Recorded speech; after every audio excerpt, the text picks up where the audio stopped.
اللهم انفعنا بما علمتنا وعلمنا ما ينفعنا وزدنا علما رب اوزعني ان اشكر نعمتك التي انعمت علي وعلى والدي وان اعمل صالحا ترضاه وأصلح لي في ذريتي إني تبت إليك وإني من المسلمين. أعوذ بالله السميع العليم من الشيطان الرجيم. بسم الله الرحمن الرحيم. يا أيها الذين آمنوا إن جاءكم فاسق بنبأ فتبينوا أن تصيبوا قوما بجهالة فتصبحوا على ما فعلتم نادمين.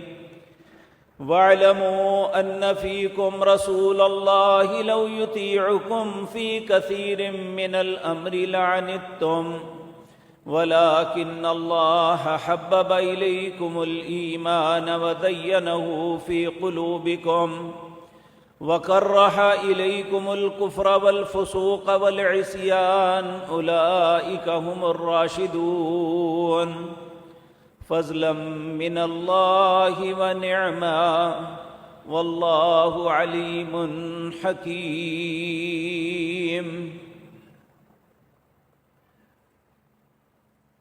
حضرات محترم،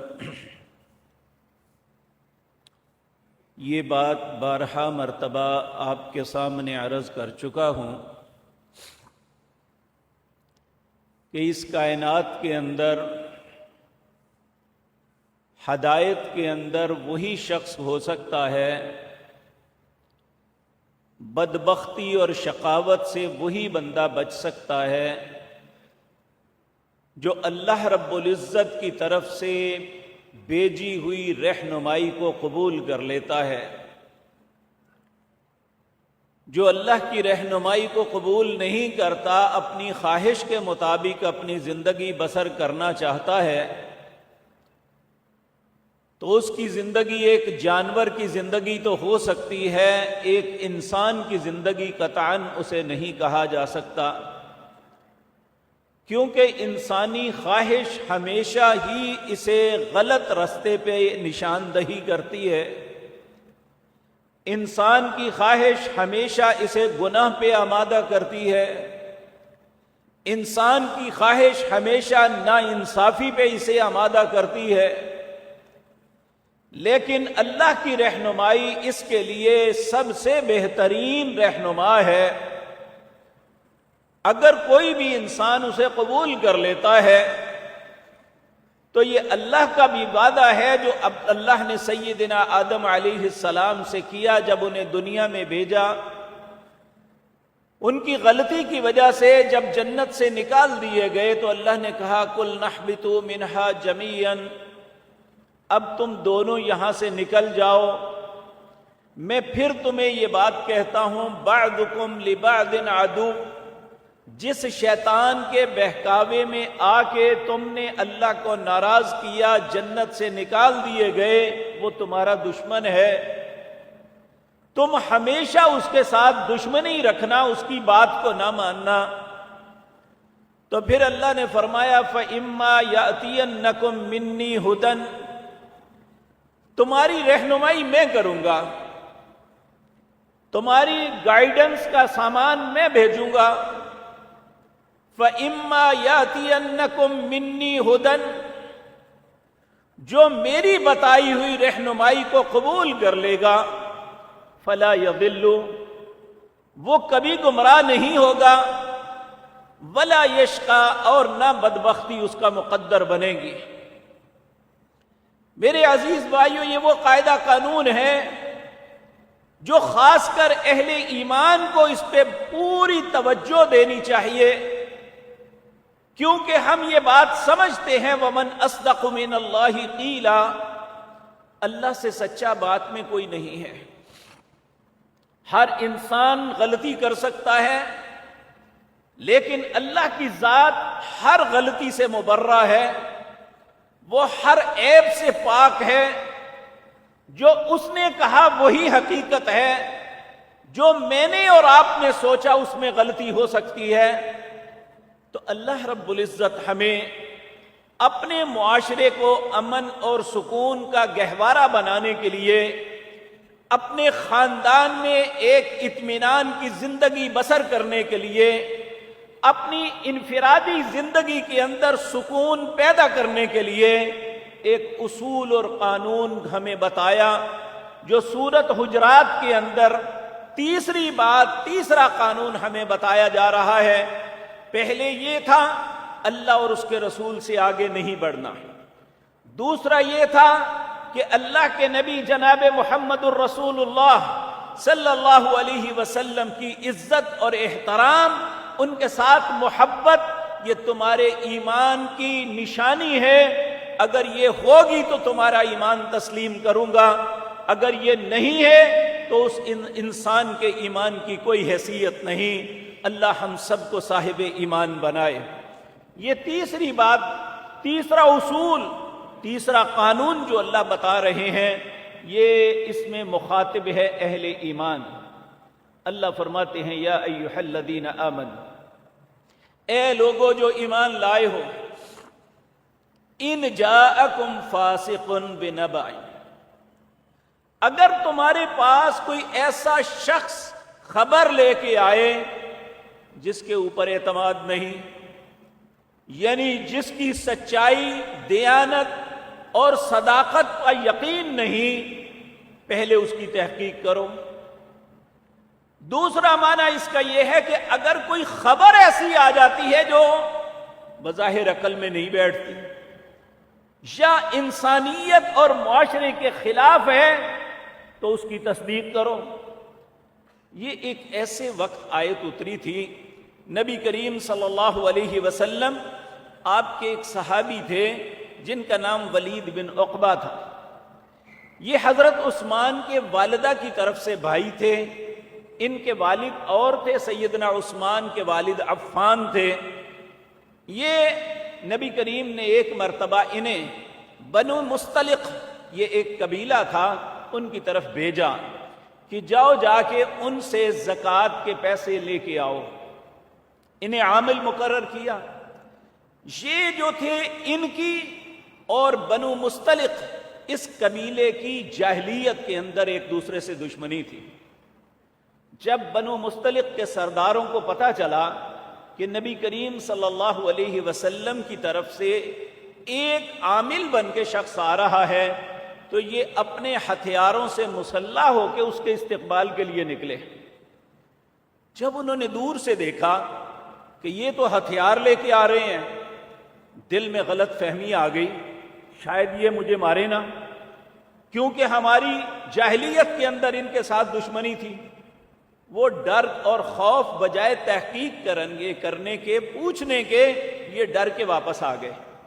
نبی کریم کی خدمت میں آ کے عرض کرنے لگے یا رسول اللہ، وہ تو مجھے مارنے کے لیے ہتھیار لے کے آ گئے تھے اور ممکن مجھے زکوٰۃ بھی نہیں دی۔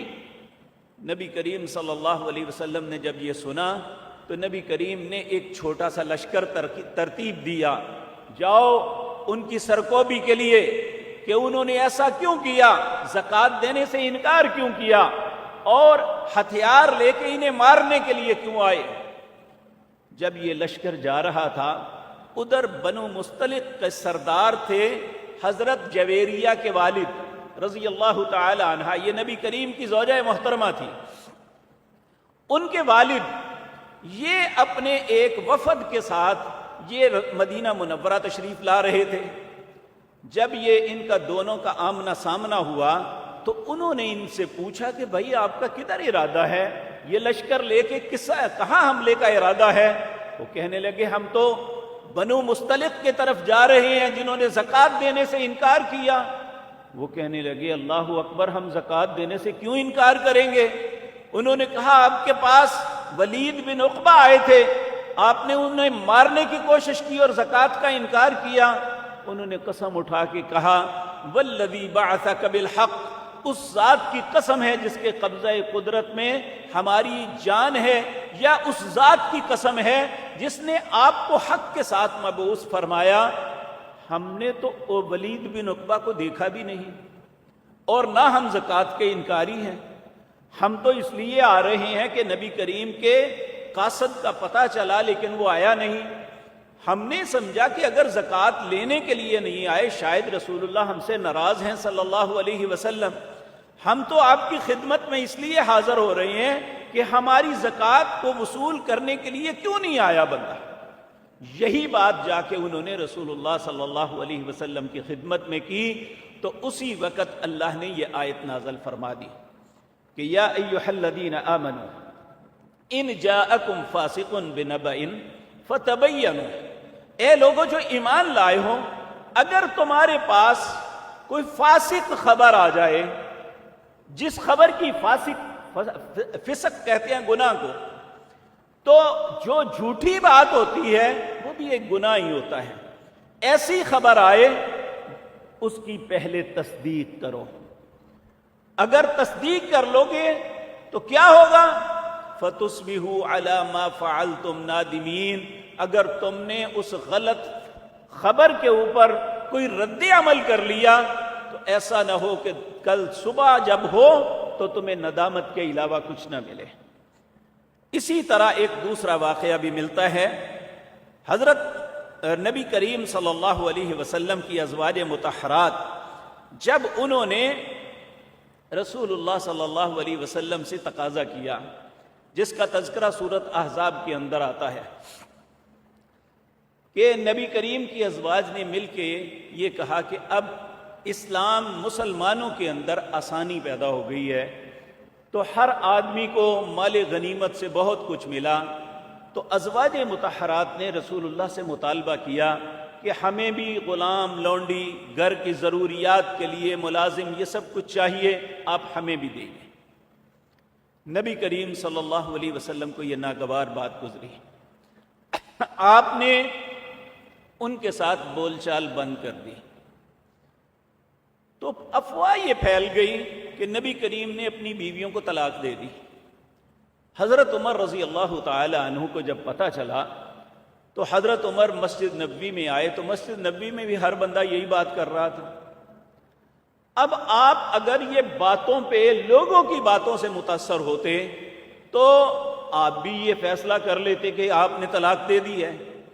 لوگوں کی بات سن کے خاموشی سے نبی کریم صلی اللہ علیہ وسلم کی خدمت اقدس میں حاضر ہو کے کہنے لگے، یا رسول اللہ صلی اللہ علیہ وسلم، مدینہ منورہ میں یہ افواہ ہے، ہر بندے کی زبان پہ یہ بات ہے کہ نبی مکرم نے اپنی ازواج کو طلاق دے دی ہے، کیا آپ نے طلاق دے دی ہے؟ تو نبی کریم نے فرمایا نہیں، ایسی تو کوئی بات نہیں ہے۔ تو فوراً حضرت عمر رضی اللہ تعالی عنہ آئے، مسجد نبوی کے دروازے پہ کھڑے ہو کے زور سے لوگوں کو مخاطب کیا، اے لوگوں میری بات غور سے سنو، رسول اللہ نے اپنی ازواج کو طلاق نہیں دی، بلکہ کچھ معاملات ایسے ہوئے ہیں کہ ناراضگی کا معاملہ چل رہا ہے۔ پھر اللہ نے ان کے لیے وہ آیات اتاری، یا ایھا النبی قل لازواجک ان کنتن تردن الحیاۃ الدنیا وزینتها فتعالین امتعکن واسرحکن سراحا جمیلا، اے نبی کی بیویوں اگر دنیا کی زیب و زینت ہی چاہیے تو ٹھیک ہے، پھر میرے پاس آؤ، میں یہ سب کچھ تمہیں دے دیتا ہوں، لیکن پھر رسول اللہ کا ساتھ نہیں رہے گا۔ لیکن وَإِن كُنتُنَّ تُرِدْنَ اللَّهَ وَرَسُولَهُ وَالدَّارَ الْآخِرَةَ، اگر تم اللہ اور اس کو رسول کو چاہتی ہیں اور آخرت کے اچھے گھر کو چاہتی ہے، پھر یہ دنیا کی زیب و زینت کی طرف نہ دیکھو۔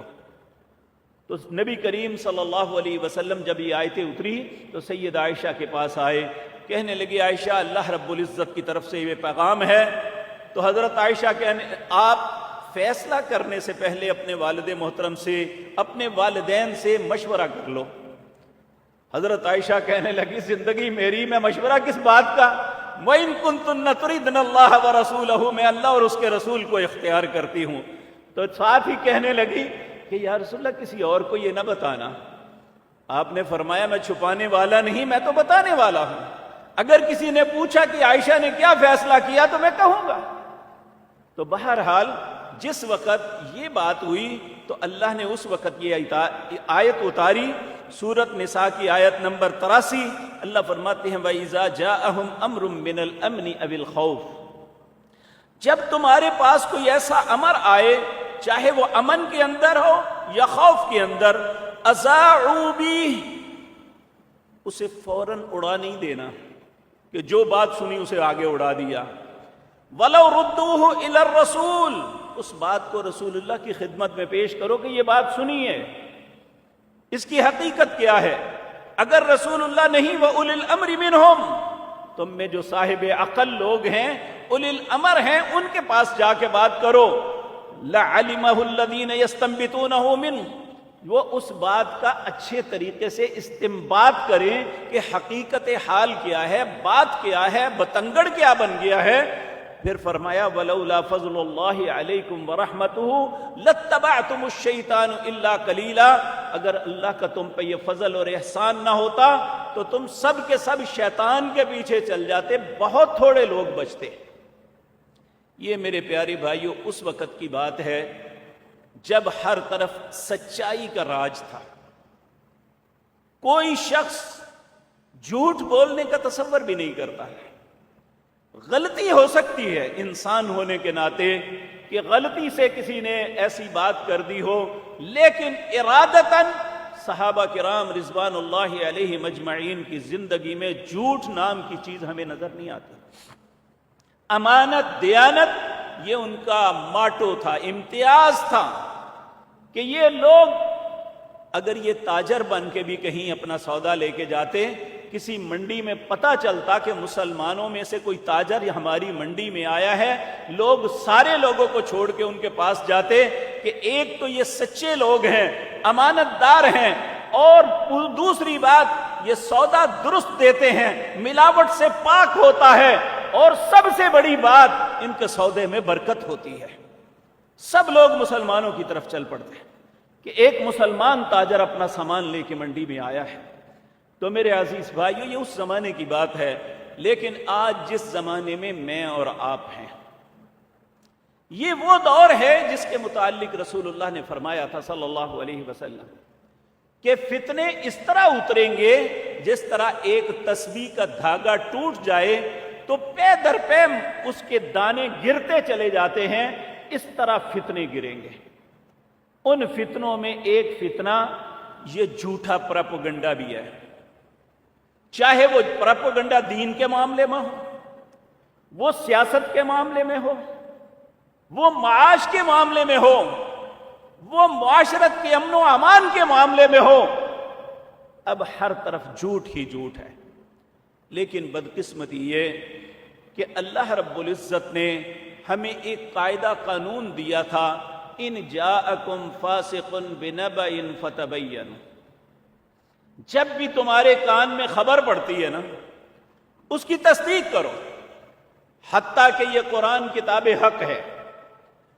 الف الحمدللہ کی الف سے لے کر والناس کی سین تک اس کا ایک لفظ بھی غلط نہیں ہے، لیکن اللہ نے سورۃ فرقان کے اندر اپنے بندوں کی تعریف میں ایک یہ صفت بھی بیان کی، والذین اذا ذکروا بآیات ربہم لم یخروا علیہا صما وعمیانا، میرے بندے وہ ہیں، عباد الرحمن وہ ہیں کہ ان کے سامنے اللہ کی آیات کا ذکر بھی کیا جائے تو اندھوں کی طرح نہیں گر پڑتے، بلکہ اس پہ بھی تحقیق کرتے ہیں کہ یہ جو آیت پڑھی ہے یہ ہے بھی یا نہیں، یا اس آیت کا یہ ترجمہ بنتا بھی ہے یا نہیں، اس کے ما قبل اور ما بعد کیا ہے۔ یہ جب پورا مضمون پڑھیں گے تو پھر وہ سمجھ آ جائے گی۔ جس طرح کے ایک دھوکے باز آدمی اللہ کی کلام میں سے کچھ ٹکڑا اٹھاتا ہے، کہتا ہے یا ایھا الذین آمنوا لا تقربوا الصلاۃ، اہل ایمان نماز کے قریب نہ جانا۔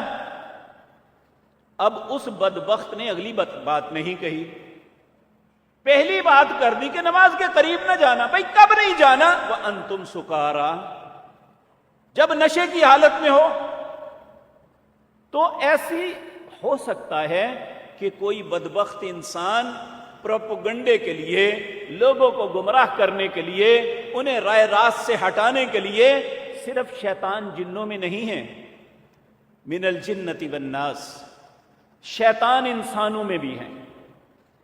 اور یہ شیطان ضروری نہیں ہے کہ وہ بازار میں پھرنے والا بدماش ہو، وہ شیطان اس محراب و منبر کے اوپر کھڑے ہو کے بھی قرآن کی غلط تعبیر کرتا ہے تو وہ شیطان ہے، قرآن کے احکامات کو غلط بتاتا ہے تو وہ شیطان ہے۔ اس لیے ہمیں حکم ہے کہ جب بھی آپ بات سنیں، میں ہوں یا کوئی میرا اور بھائی، میں آپ کے سامنے اللہ کی کلام پڑھتا ہوں، اور اگر واقعتاً اس کلام جو میں نے پڑھی اور اس کا جو میں نے ترجمہ کیا اور اس کی تشریح کے متعلق جو کلمات کہے، اگر آپ تصدیق کریں وہ وہی ہیں تو یہ بات میری نہیں ہے، یہ اللہ کی ہے، اور اللہ کی بات سچی ہے۔ تو اگر خدا نخواستہ میں نے اس میں اپنے پاس سے کوئی پچر لگائی ہے تو یہی وہ فتنہ ہے جو اس وقت ہر طرف پھیلا ہوا ہے۔ اللہ رب العزت نے سورت آل عمران ہے، اس کی آیت نمبر 5 ہے، اللہ فرماتے ہیں هو الذی انزل علیک الکتاب، اللہ وہ ذات پاک ہے جس نے آپ پہ یہ کتاب نازل کی، یعنی کس پہ؟ جناب محمد الرسول اللہ۔ منہ آیات محکمات، اس میں آیات ایسی ہیں جو محکمات ہیں۔ محکم ان آیتوں کو کہتے ہیں جن کا نہ ترجمہ تبدیل ہو سکتا ہے نہ تشریح تبدیل ہو سکتی ہے۔ وَأُخَرُ مُتَشَابِهَاتٌ، کچھ متشابہات ہیں جنہیں اپنی مرضی سے انسان استعمال کر سکتا ہے، یہ اللہ نے آزمائش کے لیے رکھی ہے۔ پھر کہا اب کون انہیں غلط یوز کرے گا؟ فَأَمَّا الَّذِينَ فِي قُلُوبِهِمْ زَيْغٌ، جس کے دل میں ٹیڑھا پن ہے، فَيَتَّبِعُونَ مَا تَشَابَهَ، وہ ہمیشہ متشابہات کے پیچھے چلے گا۔ مقصد کیا ہے اس کا؟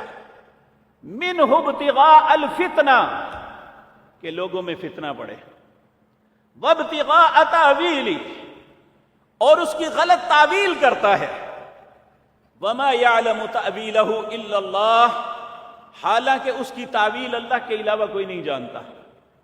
وَالرَّاسِخُونَ فِي الْعِلْمِ، جو راسخ علم والے ہیں، صحیح علم والے ہیں، وہ جب متشابہات آتی ہیں تو کہتے ہیں یقولون آمنا بہ کل من عند ربنا، یہ سب کچھ میرے رب کی طرف سے ہے، جو اس نے بیان کیا میں اس پہ ایمان رکھتا ہوں۔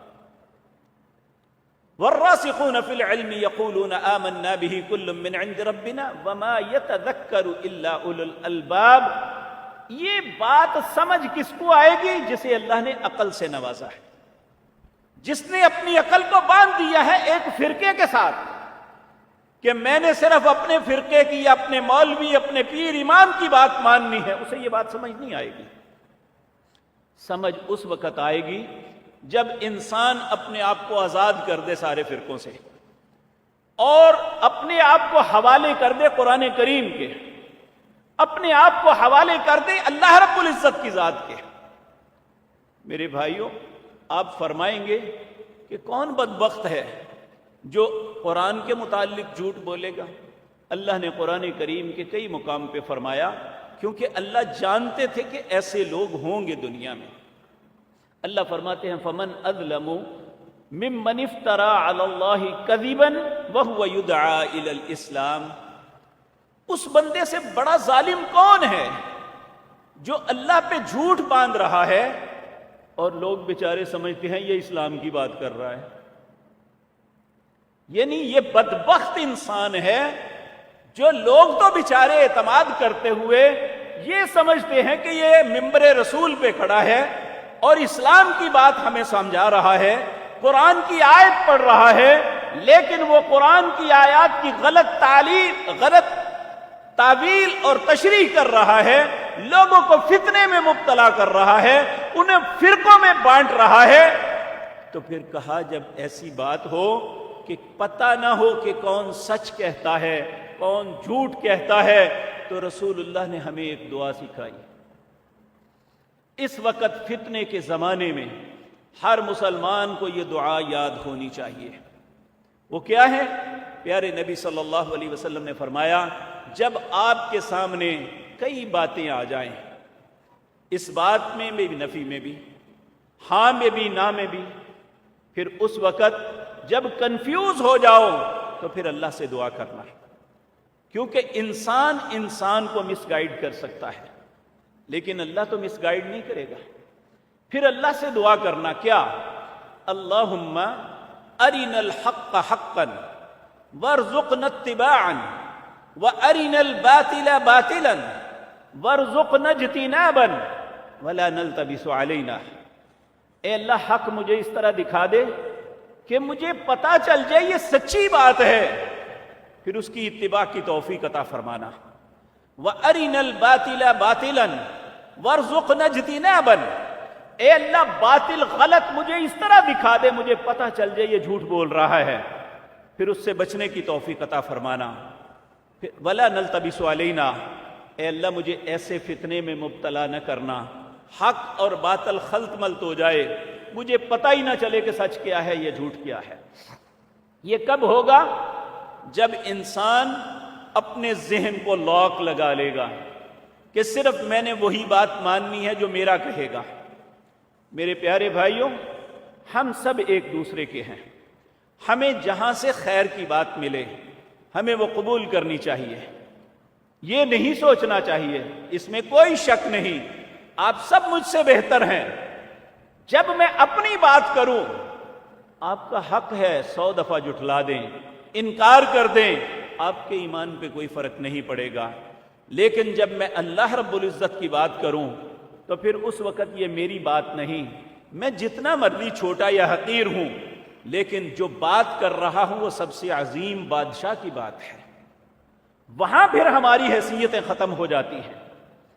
اور دوسرا میرے پیارے بھائیوں، پیارے نبی جناب محمد الرسول اللہ صلی اللہ علیہ وسلم، کیونکہ ہمارا دین 2 چیزوں پہ مشتمل ہے، ایک اللہ کی کلام قرآن اور دوسرا محمد الرسول اللہ کی سیرت، آپ کا طریقہ۔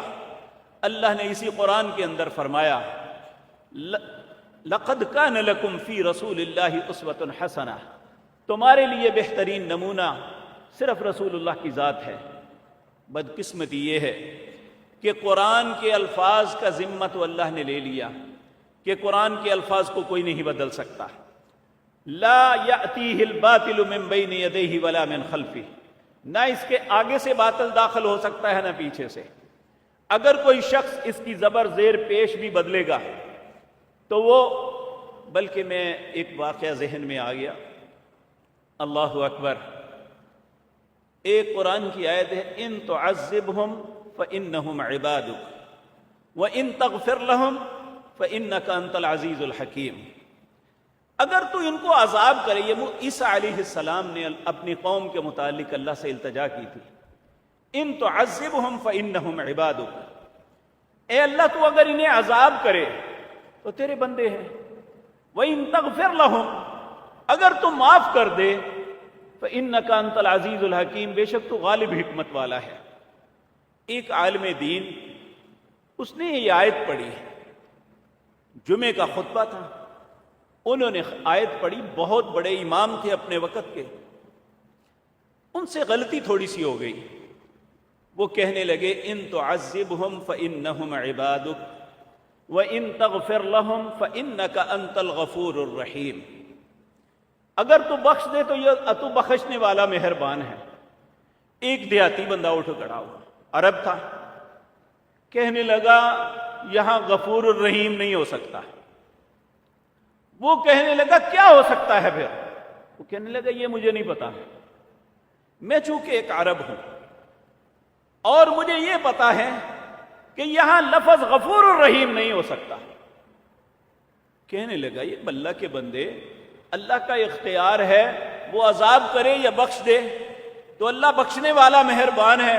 پھر کہنے لگا نہیں، آپ چیک کریں، یہاں غفور الرحیم نہیں ہو سکتا۔ جب چیک کیا گیا تو عزیز الحکیم تھا، اللہ غالب ہے، جو چاہے کر سکتا ہے، حکیم حکمت والا ہے، اس کا کوئی کام حکمت سے خالی نہیں ہے۔ یہاں غفور الرحیم لفظ نہیں لگ سکتا۔ اب عربی زبان کے اندر ایک عرب جو ہے، جب ایک لفظ جو ہے وہاں نہیں لگ سکتا، چاہے اسے نہیں بھی پتا، وہ یہ بتا سکتا ہے یہاں یہ لفظ نہیں ہے۔ اور قرآن کا اعجاز میرے پیارے بھائیو یہ ہے کہ کسی حافظ کو دیکھ لیں، جب وہ قرآن پڑھ رہا ہوتا ہے نا، تو ایک جگہ جا کے وہ کسی دوسری جگہ کی آیت کو شروع کر دیتا ہے، پھر اس کے ذہن میں آتا ہے یہ نہیں، میں غلط کر رہا ہوں۔ بے شک اسے سمجھ نہیں آتی کہ میں نے کہنا کیا ہے، لیکن وہ بار بار اٹک کے واپس آتا ہے، وہ غلط پڑھ نہیں سکتا۔ یہ اللہ کی طرف سے قرآن کا اعجاز ہے کہ جب بھی کوئی قرآن کے اندر لفظ غلط ادا ہوتا ہے، انسان اسی وقت اٹک جاتا ہے، اسے سمجھ ہی نہیں آتی میں پڑھوں کیا۔ جب وہ درست پڑھ رہا ہوتا ہے تو جیسے پانی کے اوپر کشتی تیرتی ہے، اس طرح اس کی آواز تیر رہی ہوتی ہے۔ تو میرے عزیز بھائیو، دوسری رسول اللہ کا فرمان ہے، جب لوگوں نے دیکھا کہ اسلام کے اندر تو قرآن پاک ایک ایسی کلام ہے جس کے اندر کوئی تغیر و تبدل نہیں کر سکتے، انہوں نے کہا قرآن کریم کے بعد لوگ سب سے زیادہ محبت اللہ کی ذات کے بعد رسول اللہ سے کرتے ہیں۔ جب رسول اللہ کا فرمان آ جائے، مسلمان اپنا سر تسلیم خم کر دیتے ہیں۔ انہوں نے کہا اگر مسلمانوں میں فتنہ ڈالتا ہے تو رسول اللہ کا نام لے کے جھوٹی باتیں کر دو۔ یہ جو کہتے ہیں نا یہ حدیث ضعیف ہے، یہ حدیث موضوع ہے، یہ کیوں موضوع یہ حدیث ضعیف ہوتی ہے کہ اس کو بیان کرنے والے بد اعتماد ہیں، جھوٹے مکار لوگ ہیں، اپنے معاشرے کے کبھی لوگ تھے، کہا ان کی بات کیوں مانے جی۔ بلکہ محدثین نے تو جو احتیاط کی، اللہ ان کی قبروں کو نور سے بھر دے۔ امام بخاری رحمۃ اللہ علیہ کے متعلق آتا ہے کہ انہیں پتا چلا کہ ایک شخص کے پاس ایک رسول اللہ کا فرمان حدیث ہے، 1 مہینے کا سفر کر کے وہاں پہنچے۔ جب ان کے گھر آئے تو انہوں نے کہا وہ اپنی زمینوں پہ ہے، ان کو ڈھونڈتے ہوئے وہاں پہنچ گئے۔ دور سے دیکھا وہ اپنی خالی جھولی اس طرح کر کے اپنے گھوڑے کو پچکار رہے تھے، جیسے کہہ رہے ہوں کہ میری جھولی میں کچھ کھانے کے لیے ہے کہ گھوڑے کو پکڑ لوں۔ امام بخاری رحمۃ اللہ علیہ نے یہ دیکھ لیا، وہیں سے واپس پلٹ گئے۔ انہوں نے دور سے آواز دی، اللہ کے بندے، تیرے چہرے سے لگتا ہے کہ لمبے سفر سے آیا ہے، میری طرف آ رہا تھا واپس پلٹ گیا ہے، مسئلہ کیا ہے؟ کہنے لگے کوئی مسئلہ نہیں۔ بھاگ کے آیا، کہنے لگا نہیں مجھے بتاؤ۔ کہنے لگا مجھے پتا چلا تھا کہ رسول اللہ کا ایک فرمان ہے تیرے پاس۔ اس نے کہا ہاں میرے پاس ہے رسول اللہ کا فرمان۔ کہنے لگا نہیں لوں گا۔ کیوں نہیں لوں گا؟ کہا اگر تم گھوڑے کو دھوکہ دے سکتے ہو تو رسول اللہ کی بات میں بھی دے سکتے ہو، میں تم سے حدیث وصول نہیں کروں گا۔ تو امام بخاری رحمۃ اللہ علیہ نے اپنی صحیح کے اندر ان احادیث کو جمع کیا جس طرح قرآن کی آیات میں شک نہیں، رسول اللہ کے ان فرامین میں بھی شک نہیں۔ تو اس لیے آج جس دور سے میں اور آپ گزر رہے ہیں، یہ سوشل میڈیا آپ دیکھیں، یہ اتنی بڑی ایجاد ہے۔ آپ انتہائی مشرق میں بیٹھے ہوئے ابھی کال ملائیں، چند سیکنڈ میں وہ امریکہ کے کسی ریاست میں مل جائے گی۔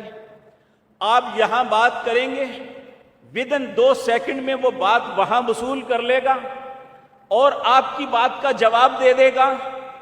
اگر آج سے 50 سال پہلے دنیا سے گئے ہوا کوئی انسان واپس آ جائے اور اسے کہا جائے کہ میں ابھی امریکہ میں فلاں فلاں بندے سے بات بھی کر سکتا ہوں، اس کی تصویر بھی دیکھ سکتے، وہ کہے گا پاگل ہو گیا ہے۔ یہ بہت بڑا انعام اللہ نے ہمیں دیا ہے، اسے مس یوز کریں گے تو اتنا بڑا گناہ ہے، اور اسے بہتر استعمال کریں گے تو اللہ کے دین کی سربلندی کے لیے، اسے پھیلانے کے لیے آپ بہت بڑا سبب بھی بن سکتے ہیں۔ پہلے ایک عالم دین خطبہ دیتا تھا، فقط وہی لوگ اس کی بات سنتے تھے جو تشریف لائے ہیں مسجد میں۔ اب ہزاروں لوگ جو آن لائن منسلک ہیں وہ سن رہے ہیں، دیکھ رہے ہیں کہ کیا بات ہو رہی ہے۔ تو یہاں یہ بات یاد رکھیں، نبی کریم صلی اللہ علیہ وسلم نے فرمایا تھا کہ ایک وقت آئے گا کہ جھوٹ پھیل جائے گا، ایک کونے سے دوسرے کونے میں چند لمحوں میں پہنچ جائے گا۔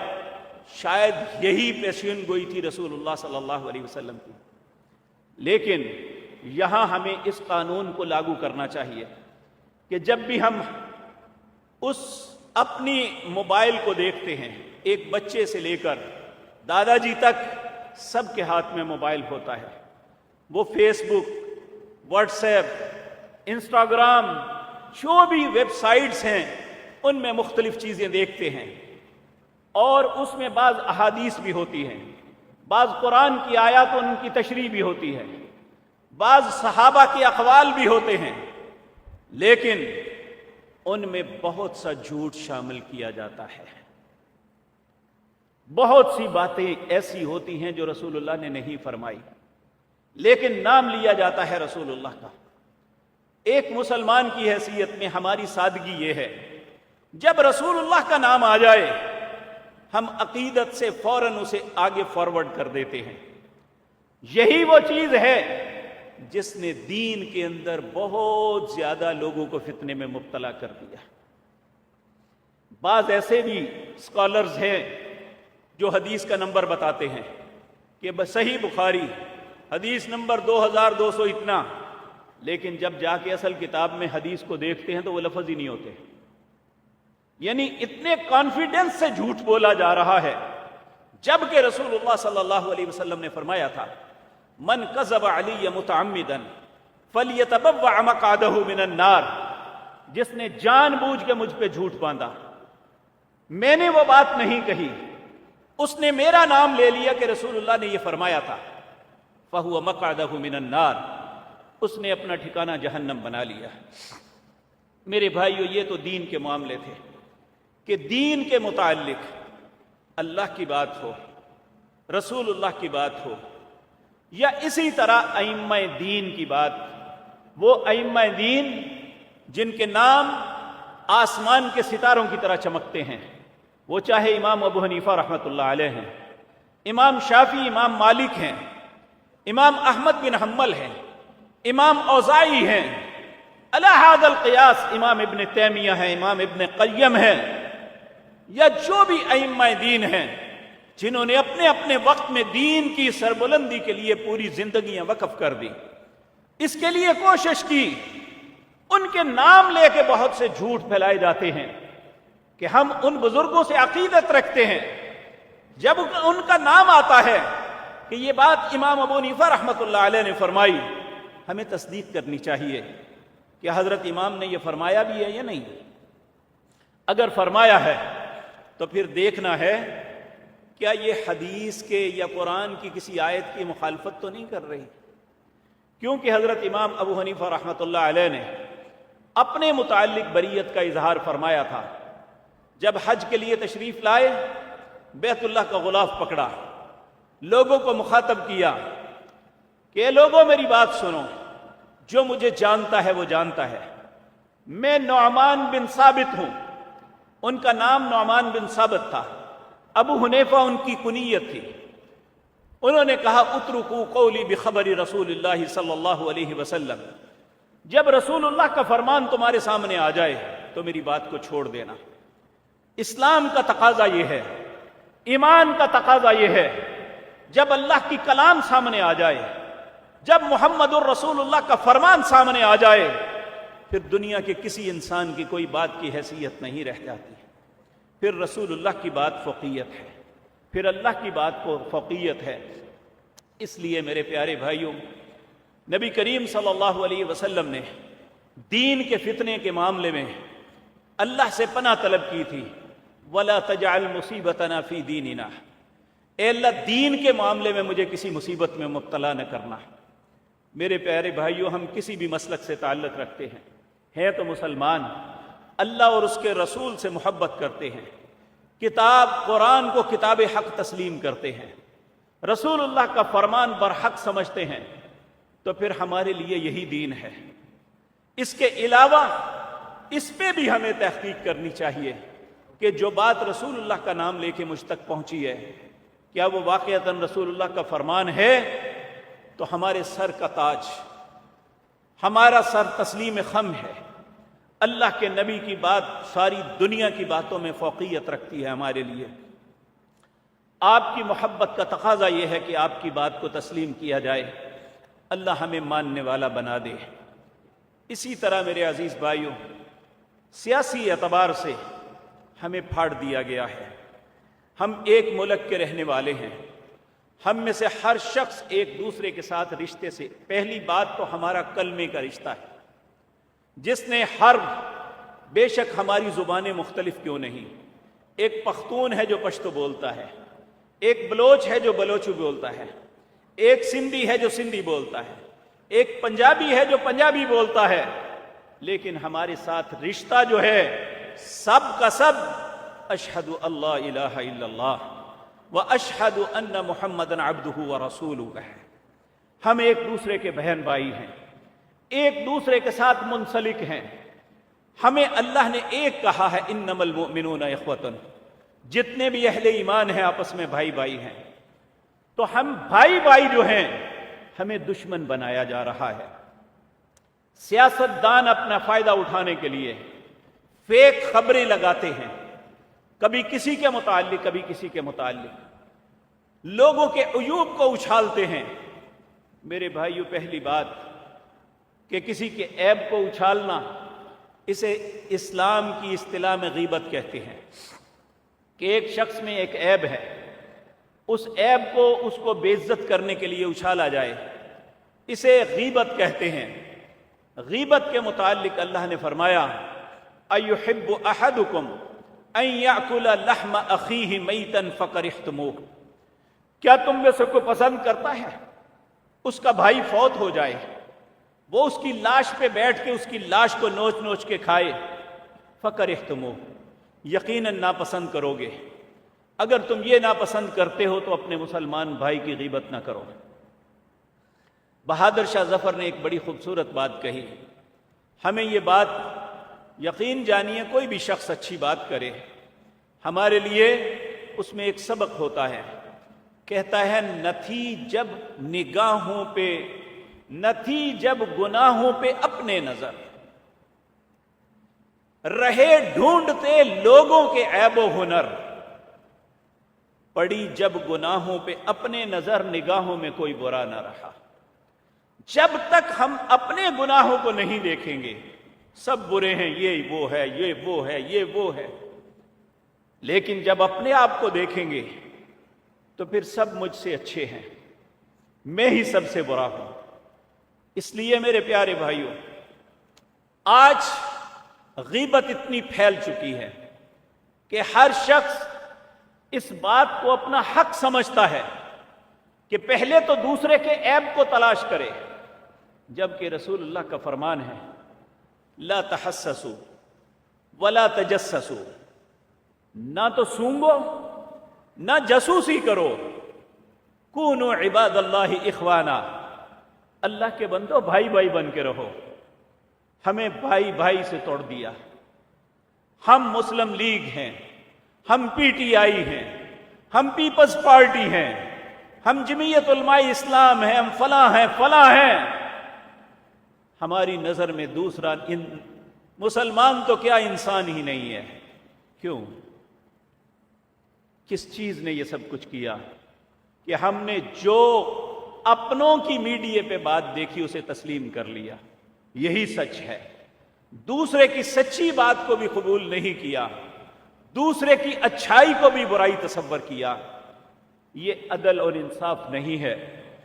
ایک مسلمان کو تو اللہ نے فرمایا، یا ایھا الذین آمنوا کونوا قوامین بالقسط شہداء للہ ولو علی انفسکم، اللہ کے لیے عدل کے ساتھ گواہ بن کے کھڑے ہو جاؤ، چاہے اپنی جان کے خلاف گواہی کیوں نہ دینی پڑے۔ ہم صحابہ کی زندگی میں دیکھتے ہیں کہ وہ لوگ اگر کوئی غلطی ہو جاتی اپنے خلاف خود گواہ بن کے رسول اللہ کی عدالت میں آ جاتے۔ آج ہمارے اندر 100 عیب بھی ہوں، ہم دوسرے پہ الزام لگاتے ہیں، خود اپنے آپ کو بڑا پاک اور صاف ظاہر کرتے ہیں، جبکہ اللہ ہمیں قرآن میں کہتا ہے فلا تزکوا انفسکم، زیادہ اپنی پاکیزگیاں نہ بیان کیا کرو، هو اعلم بمن اتقى، اللہ خوب جانتا ہے تم میں صاحب تقوی کون ہے۔ تو اس لیے یہ نیکی نہیں کہ میں اپنے آپ کو تو بڑا اچھا ظاہر کروں لیکن دوسرے کی عیب تلاش کرتا رہوں، دوسرے کے عیب بیان کرتا رہوں۔ نہیں میرے بھائیوں، اچھائی وہ ہے جو لوگ دیکھ کے کہیں کہ اس شخص میں یہ اچھائی ہے، اور وہ احساس دلائے اپنے معاشرے کے اندر کہ وہ ایک اچھا انسان ہے، وہ ایک اچھا مسلمان ہے، اس سے کسی کو تکلیف نہیں۔ رسول اللہ صلی اللہ علیہ وسلم نے فرمایا، حجۃ الوداع کا موقع ہے، طواف افاضہ کرنے کے لیے، جسے طواف زیارت بھی کہتے ہیں، رسول اللہ تشریف لائے ہیں۔ بیت اللہ کا صحن کھچا کھچ بڑا ہوا ہے، چلتے چلتے رسول اللہ اچانک رک جاتے ہیں، سارا مجمع ایک مبہوت ہو کے رک جاتا ہے۔ آپ کعبۃ اللہ کو مخاطب کرتے ہیں، اے کعبۃ اللہ، اللہ نے تیری بڑی عزت بنائی ہے، تجھ جیسی عزت دنیا میں کسی کو نہیں عطا کی، لیکن ایک مسلمان کا خون، ایک مسلمان کا مال، ایک مسلمان کی عزت اللہ کے نزدیک تجھ سے بھی زیادہ محترم ہے۔ تو میں اور آپ اپنے آپ سے سوال کریں، ہم کعبۃ اللہ کے متعلق تو بات ہو جائے فوراً اچھل پڑتے ہیں، کعبۃ اللہ کے متعلق یہ بات کر دی، لیکن کیا کہ کسی مسلمان کو بے عزت کرتے ہوئے، اس کا مال چھینتے ہوئے اور اس کا خون کرتے ہوئے کبھی ہمیں احساس ہوا ہے؟ یہ کعبے کو ڈھانے سے بڑا گناہ کر رہے ہیں۔ تو اس لیے میرے پیارے بھائیوں کہ کبھی بھی کوئی بات کسی شخص کے خلاف آئے تو فتبینوا، اس کی تصدیق کر لیا کرو۔ اس کے بعد اللہ رب العزت فرماتے ہیں وَاعْلَمُوا أَنَّ فِيكُمْ رَسُولُ اللَّهِ، جان لو کہ اللہ کے رسول تم میں موجود ہیں۔ جب تک آپ زندہ تھے وہ ہمارے درمیان تھے، آج رسول اللہ کی سیرت ہمارے ہر گھر میں موجود ہے۔ تو اللہ رب العزت فرماتے ہیں لو یطیعکم فی کثیر من الامر، اگر وہ تمہاری اکثر باتیں مان لیتے، لعنتم، تم ہی مشکل میں پڑ جاتے۔ اگر تمہاری بات دین کے اندر مان لی جائے تو تم ہی مشکل میں پڑ جاؤ گے۔ وَلَكِنَّ اللَّهَ حَبَّبَ إِلَيْكُمُ الْإِيمَانَ، اگر اللہ نے کسی کو یہ نعمت دی ہے کہ اس کے دل میں ایمان کی محبت ڈالی ہے، وَزَيَّنَهُ فِي قُلُوبِكُمْ، اور اس کے دل کو ایمان کے ساتھ مزین کر دیا ہے، وَقَرَّهَ إِلَيْكُمُ الْكُفْرَ وَالْفُسُوقَ وَالْعِصْيَانَ، کفر، گناہ، نافرمانی، اس کے لیے نفرت ڈال دی ہے اس کے دل میں۔ اولئک ھم الراشدون، یہی تو سب سے بہتر اور رائے راست پہ انسان ہے جسے یہ نعمت مل گئی۔ فضلا من اللہ ونعمہ، یہ اللہ کی طرف سے اس کا فضل اور بہت بڑا انعام ہے۔ واللہ علیم حکیم، کون صاحب ایمان ہے، کون ایمان کا دعوے دار ہے، کون ایمان سے محبت کرنے والا ہے، کون اپنے ایمان کی حفاظت کرنے والا ہے، کون نافرمانی اور معصیت اور گناہ کا ارتکاب کرنے والا ہے۔ واللہ علیم حکیم، اللہ جانتا بھی ہے، حکمت والا بھی ہے۔ ایک دن ایسا آئے گا جب ہم سب کے درمیان اللہ فیصلہ کرے گا، اس فیصلے سے پہلے اللہ کہنے والے اور سننے والوں کو اس آیت کے مطابق اپنی زندگی میں دین ہو، سیاست ہو، معاشرت ہو، خاندانی نظام ہو، ہمیں خبر کی تصدیق کر لینی چاہیے۔ تو یقین جانیے ہماری زندگی ایک اطمینان بخش زندگی بن جائے گی، ہر پریشانی سے ہمیں اللہ نجات عطا فرما دے گا۔ اللہ یہ بات مجھے اور آپ کو سمجھنے کی توفیق عطا فرمائے۔ اقول قولی ھذا واستغفر اللہ۔